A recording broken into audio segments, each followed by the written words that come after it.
સુરતમાં 6 અને 7 જુલાઈના રોજ વરસેલા અનરાધાર વરસાદે ભારે તબાહી મચાવી દીધી છે। આ જળબંબોળની સ્થિતિ વચ્ચે અલગ અલગ વિસ્તારોમાંથી વરસાદી પાણીમાં ડૂબી ગયેલા 4 વ્યક્તિઓ પૈકી વધુ 3 યુવાનોના 24 થી 36 કલાક બાદ આજે મૃતદેહ મળ્યા છે।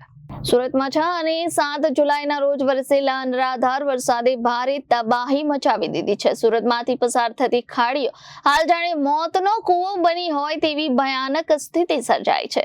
ખાડીઓ ઓવરફ્લો થતા રહેણાંક વિસ્તારો અને રસ્તાઓ પર પૂરના પાણી ફરી વળ્યા હતા।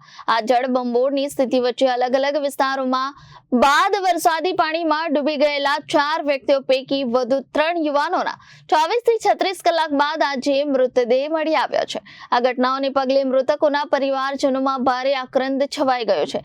જ્યારે સથાણા વિસ્તારમાં ધસમસતા પ્રવાહમાં 2 ભાઈ સાથે કાર ખાડીમાં ખાબકી હતી, જેમાંથી એક ભાઈનો બચાવ થયો છે, જ્યારે બીજા ભાઈની શોધ હજી પણ ચાલી રહી છે।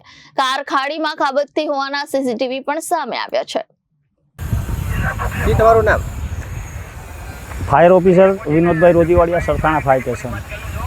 કઈ રીતની ગઈકાલની સ્થિતિ હતી અને કઈ રીતે આજ શોધખોળ ચાલી રહી છે? તારીખ 7ના રોજ વધારે પડતા વરસાદને હિસાબે ખાડીપુરની સ્થિતિ સર્જાયેલ, જેમાં એક વ્યક્તિ આપણે જમનાબા ભવનની પાછળનો રસ્તો વાલક પાટિયા, ત્યાં એક વ્યક્તિ પૂરમાં તણાઈ જતા તેની શોધખોળ કરતા આજરોજ તેની બોડી મોટા વરાછા ફાયર સ્ટેશન ખાતે જે ટીમ કામ કરતી હતી સિદ્ધાંતભાઈ ગઢવી તેને મળી આવેલ છે। અને જ્યારે બીજી એક ઘટના બનેલી નીલકંઠ હાઇટ પાસે, જ્યાં 4 વ્હીલની અંદર 2 વ્યક્તિ સવાર હતા અને એ બોટ કાર તણાતા, જેની શોધખોળ તેમાં એક વ્યક્તિ બચી ગયેલી અને આજે શોધખોળ કરતા કાર મળી આવેલ છે, જ્યારે એ વ્યક્તિની શોધખોળ ચાલુ છે। Bureau report Janadesh news, Surat.